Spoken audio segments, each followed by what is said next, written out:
우리가 계속해서 욥기를 살펴보고 있는데 여러분께서 잘 아시듯이 욥이 환난을 당한 후에 그가 커다란 환난 후에 결국 하나님께 항변하면서 말을 하였고, 그 모습을 알고 또 찾아온 3명의 친구들이 그의 참난한 모습들을 보면서 아무 말을 못하고 일주일간 그의 곁을 지키고 있습니다.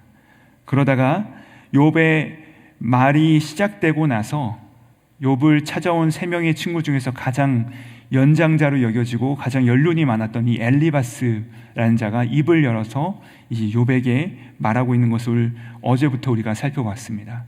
이 엘리바스의 말을 살펴보시면요, 굉장히 점잖고 또 논리정연하고 또 사실 맞는 말을 계속해서 하고 있습니다. 그런데 그가 입을 열어서 하는 말의 골자가 무엇이냐? 욥, 너가 당하는 이 고난은 너에게 책임이 있다라는 것입니다. 우리 함께 3절과 4절의 말씀을 같이 다시 한번 읽어보도록 하시겠습니다. 시작.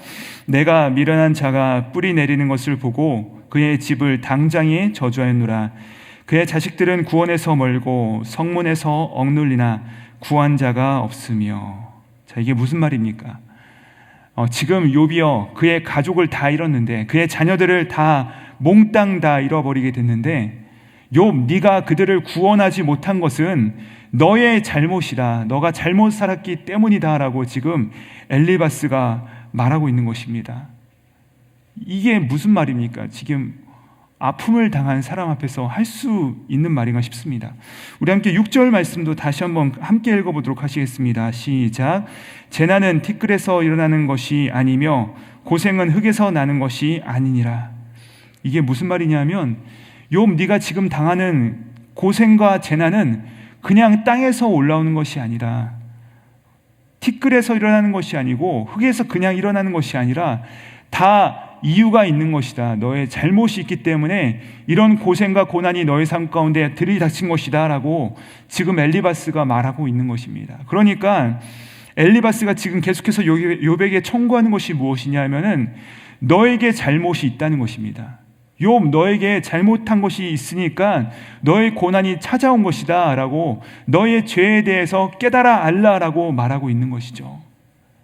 자, 그러면서 뭐라고 합니까? 8절부터 11절까지의 말씀인데요, 우리 좀 길긴 하지만 우리 같이 한번 읽어보도록 하시겠습니다. 함께 읽습니다. 시작. 나라면 하나님을 찾겠고 내 일을 하나님께 의탁하리라. 하나님은 헤아릴 수 없이 큰 일을 행하시며 기이한 일을 셀 수 없이 행하시나니 비를 땅에 내리시고 물을 밭에 보내시며 낮은 자를 높이 드시고 애곡하는 자를 일으키사 구원에 이르게 하시느니라. 여러분 한번 보십시오. 얼마나 맞는 말입니까? 얼마나 정확한 말입니까? 하나님에 대해서 그가 얼마나 구굴절절 하나도 틀린 말 없이 말하고 있습니까? 하나님은 가난한 자를 높이 드시고 힘없는 자를 구원하신다. 그분은 큰 일을 행하시는 분이시다 라고 말하는 그의 말에는 한치의 오차도 없이 틀림이 없습니다. 들어보면 다 맞는 말인데요, 네, 여러분, 이 말들을 살펴보시면요, 엘리바스는 계속해서 무엇을 드러내고 있냐면 자신의 의를 드러내고 있다는 것이죠. 자신의 의를 드러내면서 욥, 너는 하나님께 범죄하였기 때문에 하나님께서 너를 치시는 것이야. 내가 만약에 너였더라면 나라면 하나님을 찾겠다라고 그가 지금 말하고 있다는 것이죠. 엘리바스의 논리는요, 명확해요. 완벽해요. 정확해요. 또 그의 하나님을 향한 지식은요, 손색이 없습니다. 마치 완벽한 신학자의 모습으로 그 앞에 서 있다는 것입니다. 여러분, 신학은 우리 가운데 분명히 필요합니다. 반드시 필요해요. 무엇이 옳고 그름을 판명하고 우리로 하여금 하나님께로 바른 길로 인도하는 것이 바로 신학입니다. 그런데요, 여러분, 우리에게 옳고 그름을 판명할 수 있는 건전한 신학은 반드시 필요하지만 지금 고난 가운데 있는 욥에게 필요한 것은요, 면도날과 같은 하나님의 지식이 아니라는 것입니다. 지금 욥에게 필요한 것은 무엇입니까? 욥이 지금 가장 앙망하는 것은 무엇입니까? 욥은요, 지금 신학, 이 theology가 아니라 테오파니, 하나님의 임재를 그가 간절히 사모하고 있다는 것입니다. 사람들은요, 어렵고 고통 가운데 있을 때 정말로 원하는 것은요, 그냥 이렇다 저렇다 말을 해주는 것이 아닙니다. 그들이 정말로 원하는 것은 무엇입니까? 자신의 어려움 가운데 하나님께서 함께 하시고 계시다는 사실을 경험하기를 원한다는 것입니다. 그분이 나와 함께 하신다는 사실을 느끼길 원한다는 것이죠. 또 이 자리에서 이렇다 저렇다 말하는 것이 아니라 함께 부둥켜 안고 울어줄 수 있는 자가 그에게는 필요하다는 것입니다. 자, 여기까지만 해도요, 욥의 입장에서는 얼마나 아픈지 모릅니다. 굉장히 쓰라린데 엘리바스가 여기서 멈추지 않습니다. 한 발 더 나갑니다. 욥에게 말하기를 뭐라고 얘기하냐면, 그래, 너가 너의 말처럼 혹시나 너가 죄를 짓지 않았고 하나님께서 너에게 애매한 고난을 허락하셨다면 오히려 이 고난이 복리이자처럼 불어서 너에게 복으로 돌아올 것이다 라고까지 말하는 것을 볼 수 있습니다. 우리 함께 그 말씀이 17절부터 26절까지 말씀 나오는데요, 우리 17절 말씀만 함께 읽어보도록 하시겠습니다. 시작. 볼지어다 하나님께 징계받는 자에게는 복이 있나니 그런즉 너는 전능자의 징계를 업신여기지 말지니라. 그러면서 뒤에 보면요, 하나님께서 결국에 이 모든 고난 가운데서 너를 회복시킬 것이다. 너에게 자녀가 많아지게 할 것이고 너가 나중에 평안함으로 무덤에 들어가게 될 것이다 라고 말을 해준다는 것입니다. 여러분, 이런 어설픈 위로, 우리의 영역을 벗어나는 말을 하다 보면 우리가 이렇게 실수하게 된다는 것입니다. 우리가요, 이게 자기 문제면 이렇게 못합니다.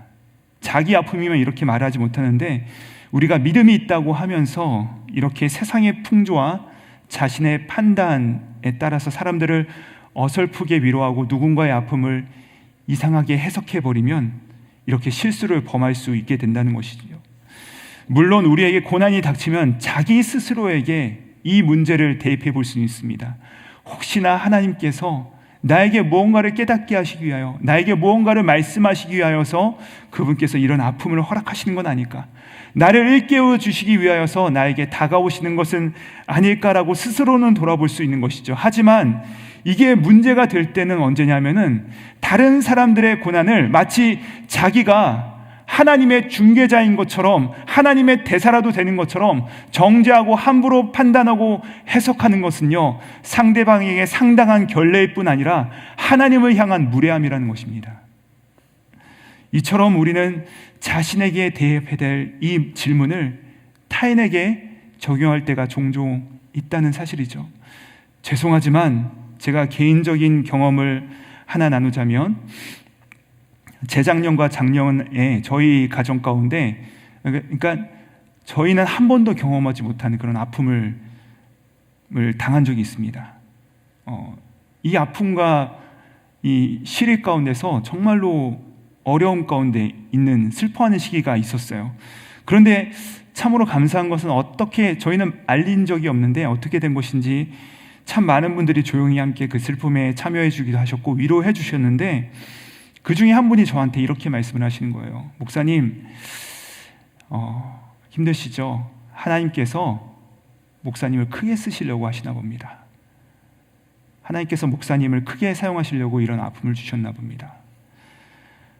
저는요, 그 말씀이 어떤 마음인지는 알겠는데, 그분의 의도는 그게 아니라는 것을 알겠는데, 그 말이 하나도 위로가 되지 않았습니다. 그리고 제가 그 밤에 잠자리 누웠을 때 하나님 앞에서 독백처럼 중얼려 그랬어요. 하나님, 저 크게 사용하시지 않으셔도 돼요. 하나님, 이런 일 없게 해주세요. 저는 크게 쓰임받고 싶은 마음 없습니다.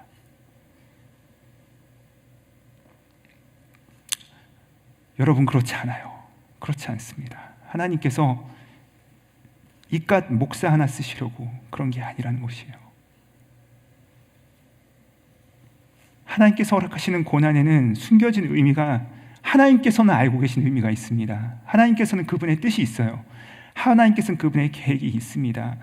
근데 우리는 마치 하나님께서 고난과 우리의 삶을 거래하듯이, 우리가 마치 이 과정을 통과하면 거기에 대한 대가를 주시듯이 그렇게 엘리바스처럼 인과응보적으로, 혹은 내가 이 고난을 이겨내면 그에 대응하는 상급을 하나님께서 주시는 분처럼 그분을 오해하고 우리의 인생의 문제를 해석하고 혹은 누군가에게 그것에 대해서 말을 하는 우를 범할 때가 굉장히 많다는 것입니다.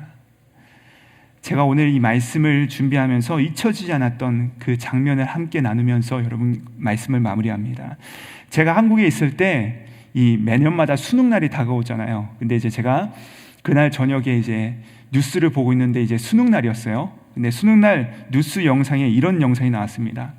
입시장으로 사용되는 한 고등학교에 이제 시간이 다 되니까 아침에 문을 탁 닫지 않습니까? 철문이 쿵 하고 닫혔는데 저 멀리에서 퀵 서비스 오토바이를 타고 한 아이와 어머니가 허겁지겁 달려와서 철문을 주먹으로 막 두들기는 것입니다.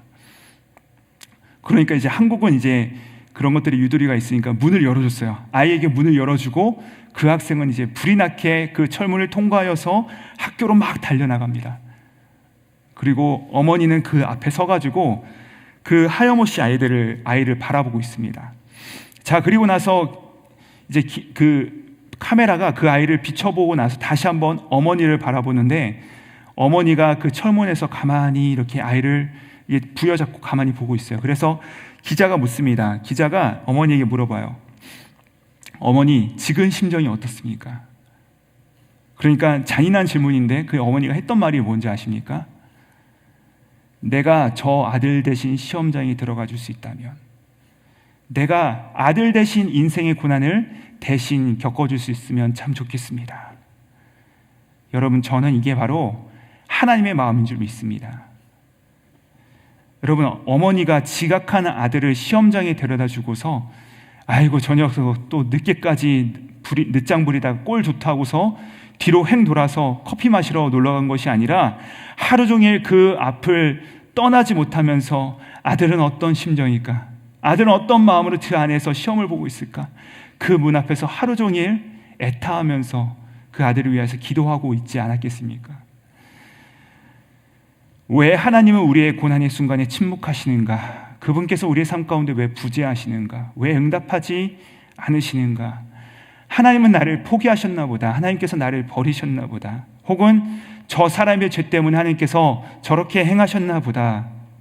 아닙니다.